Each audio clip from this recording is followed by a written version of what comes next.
Good morning, aspirants. Welcome to Daily Current Affairs Analysis brought to you by Shankar IAS Academy. Today's date is 22nd June 2025. These are the 5 topics we are going to discuss in this video. The first topic about G7 Summit. Recently, Prime Minister Narendra Modi attended this G7 Summit. The second topic about Operation Sindhu. It is a rescue operation conducted by Indian government to rescue Indian students stranded in Iran. The third topic about Nimbus COVID variant.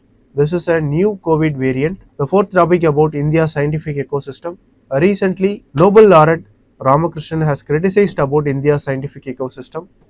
The fifth topic about India's diplomatic role in West Asia. So these are the 5 topics we are going to discuss in this video. Now let us get into the discussion. Now look at this article. Prime Minister Narendra Modi attended G7 Outreach Summit which held in Canada in June 2025. So this marks India's continued engagement with leading global powers. India is invited as a guest nation. India used this platform to emphasize the priorities of Global South. Prime Minister Modi emphasized about the energy security, digital equity and global economic impact of ongoing conflicts in this summit. So in this context, we are going to discuss about an overview of G7 and particularly about G7 2025 summit. So G7 is a group which comprises world's most advanced economies. United States, Canada, Japan, Germany, Italy, France, United Kingdom. Originally formed in 1975, this G7 group addressed the global economic grievance, climate change, development and also about security. So it is an informal group with no permanent secretariat. So the decisions made by this G7 is not binding, but they carry significant global influence. This 2025 summit of G7 was chaired by Canada. This year's summit focused on 3 major themes. One is protecting global communities. The next one is energy security and digital transition. Third one is future partnership between the countries. So energy security and digital transition means promoting the clean energy and reducing the dependence on fossil fuels. Future partnership means strengthening sustainable development, global health and resilient supply chains. So look at this table. These are the 3 important themes discussed in this year's G7 summit. One is protecting the global communities, another one is future partnership and clean energy. So these are the 3 important themes of this 2025 G7 summit. India is invited as a guest nation and India is being represented by Prime Minister Narendra Modi, and this platform was used to give concerns about the global south. Prime Minister Modi highlighted how the conflicts like Russia and Ukraine war, Israel and Iran tensions are aggravating the inflation, fuel shortages in global south. He also advocated for energy and digital cooperation between the top economies and global south. One of the highlights of this year's G7 summit was Trump's proposal for expansion of G7 to G9, and he suggested the re-inclusion of Russia and also addition of China. He claimed that keeping Russia outside was a strategic blunder. So in conclusion, India's presence at G7 Outreach Summit 2025 highlighted the rising diplomatic influence of India, especially India emerging as a voice for global south. Even among these geopolitical tensions and global instability, India positioned itself as a constructive and balanced player. India advocated for peace, development and inclusive international cooperation as a leader of global south. So this is all about this article discussion. Now look at this MCQ. What was one of the key themes of G7 Summit 2025? So the correct answer is option C, protecting communities globally and digital transition. So with this, let us move on to the next news article discussion. Now look at the article, Operation Sindhu. This article talks about the recent Operation Sindhu. It is an ongoing evacuation mission which is launched by Ministry of External Affairs. So this mission aims to rescue Indian nationals, particularly Indian students who are stranded in Iran. So this is due to the escalating military conflict between Iran and Israel. The Indian government is planning to evacuate the Indian students and also many Indian nationals from Iran. So this is about the Operation Sindhu. You all know about the recent conflict between Iran and Israel, and this conflict has intensified sharply in this month 2025, June 2025. So this has followed a series of aerial strikes between the two countries, drone attacks and cross-border escalations. The tensions between the two countries have been increasing due to Iran's growing influence in the region. and Israel had concerns over this Iran's nuclear activities. Israel is concerned about Iran supporting the proxy groups in the region and affecting the region's stability. So recently, both countries have exchanged direct missiles and reported attacks on the strategic infrastructure. So this has led to a volatile and unsafe environment in Iran. So this has led to Indian government to evacuate the Indian students and Indian nationals from Iran. So under this Operation Sindhu, India has so far evacuated hundreds of Indian citizens from Iran. Starting from June 21, 2025, a flight carrying 290 Indian students, mostly from Jammu and Kashmir, landed safely in Delhi. Earlier on June 19, another 110 Indian students were brought home through coordinated routes through Armenia and Doha. So Iran has opened their airspaces to allow Indian government to move the Indian nationals out of Iran. So Iran government is helping India to evacuate their citizens safely. So India's success in this operation is made possible by diplomatic coordination.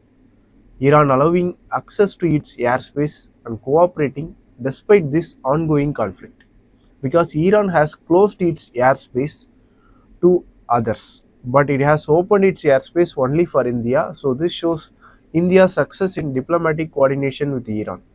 This mission also reflects India's proactive approach to safeguard its diaspora during global crisis. There are other similar operations which are conducted by India, like this rescue operation. For example, the Operation Ganga in 2022. In this operation, India evacuated over 20,000 Indian nationals, especially students from Ukraine, after Russia-Ukraine war. In 2023, we conducted Operation Kaveri, where rescue of over 3,800 Indians from Sudan due to the internal conflict in the Sudan. Another operation Devi Shakti in 2021, where the evacuation of Indian nationals from Afghanistan after Taliban takeover. Vande Bharat Mission 2020, it is about the COVID-19 pandemic repatriation efforts, so bringing back 70 lakh Indians from across the world. So these are some of the earlier rescue missions done by Indian government, and the recent one is Operation Sindhu, which is about evacuating Indian students from Iran. So this is all we need to know about this topic and this news. Now look at this MCQ. With reference to India's overseas evacuation operation consists of following pairs. We have to match the operation with the country. So these are all operations done by India in various countries. Operation Rahat, yes, it's conducted in Yemen. Operation Ganga, it's conducted in Ukraine after Ukraine-Russia war. So the second pair is incorrect. Operation Kaveri, it is in Sudan. Operation Sindhu, related to Iran. So all the three options are correct. The second pair is incorrect because Operation Ganga is related to Ukraine. So the correct answer will be option B, 1, 3 and 4, because the second pair is incorrect. With this, let us move on to the next news article. Now look at this news. There is a new variant of COVID virus.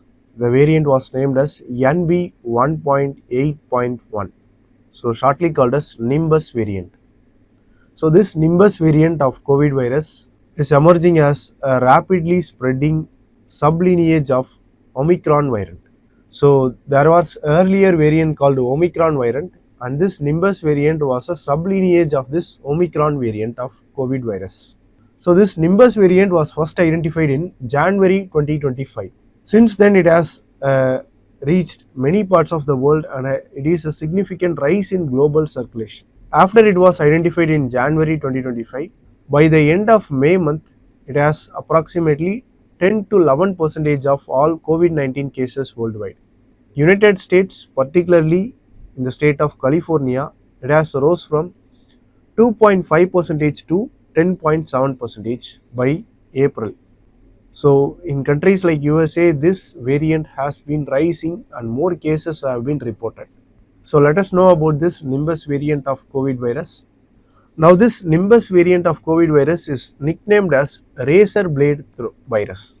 So this razor blade virus, the term is related to the razor blade throat. A widely reported symptom of this Nimbus variant is very painful sore throat, which is often referred to patients like swallowing a shard of glass or razor blades.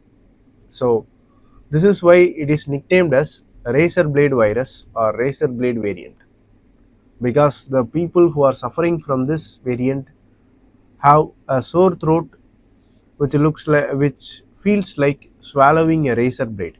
So this is why it is nicknamed as a razor blade variant. Last month, WHO classified this Nimbus variant as variant under monitoring. It is the initial level in WHO's hierarchy for tracking variants. After many cases, this variant under monitoring may be progressed to variant of interest and then to variant of concern. So there are other stages which yet have been passed by this variant. Till now it is been classified as variant under monitoring. If more cases are reported, then it will be progressed to variant of interest, and if more number of cases are then reported, then it will lead to variant of concern.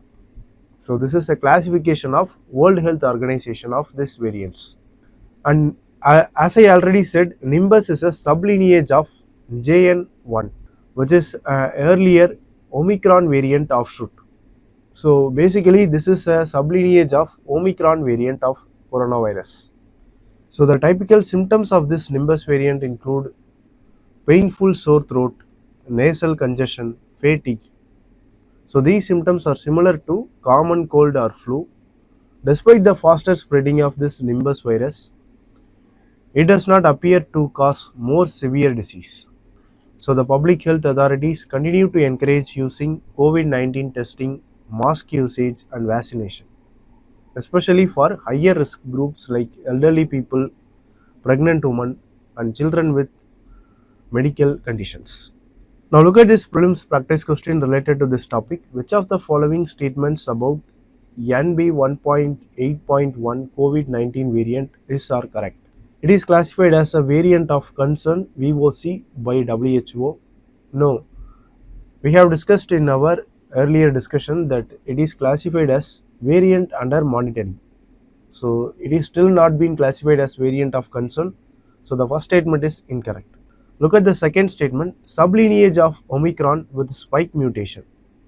Yes, the statement is correct. It is a sublineage of Omicron variant. It causes severe pulmonary complications even in vaccinated people. No, this statement is not correct. It hasn't any report of severe pulmonary complications or severe complications of any kind. So the third statement is incorrect. It is nicknamed as Nimbus due to throat symptoms. No, it is nicknamed as a razor blade throat. So only the second statement is correct. All the three other statements are incorrect. So the correct answer is option B. With this, now let us move on to the next news article. Now look at this article. It is about the remarks from Nobel laureate Venki Ramakrishnan. He said that India's scientific ecosystem faces fundamental limitations which hinder our global competitiveness. The limitations faced by India's scientific ecosystem also reduces its attractiveness to the top international researchers. So this concern is especially relevant because many US scientists also consider relocating their country due to funding cuts in their home country. So in this context, let us discuss about the core challenges faced by India's scientific ecosystem. What are the challenges in India's research and innovation landscape? So this is what we are going to discuss in this article discussion. Now look at the core challenges in India's research and innovation field. The first one is low investment in R&D. India's gross expenditure on R&D is 0.6 to 0.7% of GDP. This is far below than our competitors. If we take China, they are contributing 2.4% of their GDP into R&D. South Korea is allocating 4.5% of their GDP into R&D, and many of the developed nations contribute 2 to 3% of GDP into R&D. So India is far below this level, and we are only using 0.6 or 0.7% of our GDP in research and development. Even though the allocations have increased in the absolute terms, the research and development remains under prioritized in national planning. So this low investment in R&D is a major challenge. Next one is weak institutional funding mechanism. There are frequent delays in fund releasing mechanisms, uncertainty in long-term profit funding, and there are also abrupt policy changes. So these are all affecting the research community. Especially there is a frequent delay in releasing the funds. For example, the disruption in Ramalinga Swamy re-entry fellowship. So this funding mechanism disruption reflects poor planning and communication. So this makes India unfit for top level researchers. The third one is limited private sector participation. See, India's research and development is heavily dependent on public funding. But in countries like US or South Korea, there are more private investment than public investment. So in India, the research and development is heavily dependent on the public funding. Nearly 60 to 70% of the research and development is dependent on the public funding. So public funding dominates more in India, whereas the private investment dominates in advanced countries or like countries in South Korea or US. The fourth important challenge is infrastructure and administrative bottlenecks. Many labs in India lack cutting edge infrastructure. There is also excessive bureaucratic red tapeism. There was delay in grant approvals or there are complex compliance procedures. So this discourages the top tier scientists and research. So this bureaucratic red tapeism and a lack of proper infrastructure is also another major problem in developing the scientific community in India. The next one is absence of conducive social environment. Due to poor urban infrastructure, air pollution, lack of public sanitation, lack of high quality public services also discourage Indian scientists from working in India. The next one is about brain drain versus brain gain. While India produces top global talent, only few of them return due to lack of incentives. India lacks a national policy to attract the senior international researchers. But countries like Singapore and China have a national policy to attract their international researchers. So we are only experiencing brain drain and not brain gain. The last one is disconnection between science and policy. Indian science policy often lacks consultation with active scientists. So this leads to top-down decisions that ignore the ground realities. So these are the important challenges or limitations in India's scientific field. Now as a way forward, these are some of the global best practices.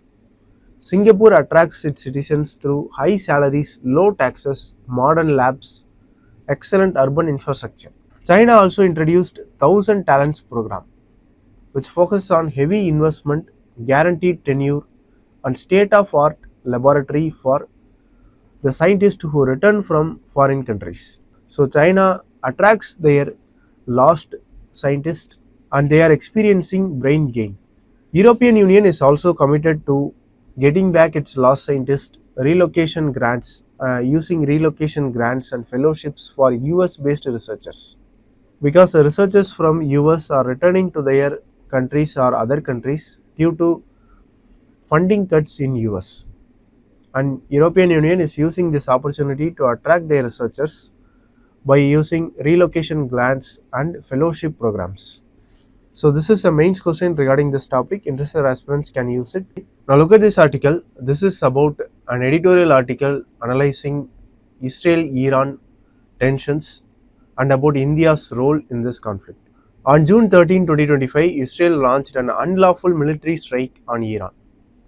This undermined the diplomacy between Iran and US because Iran and US has made a good diplomatic relationship and there is a progress in their diplomatic relationship with the 5 negotiation rounds.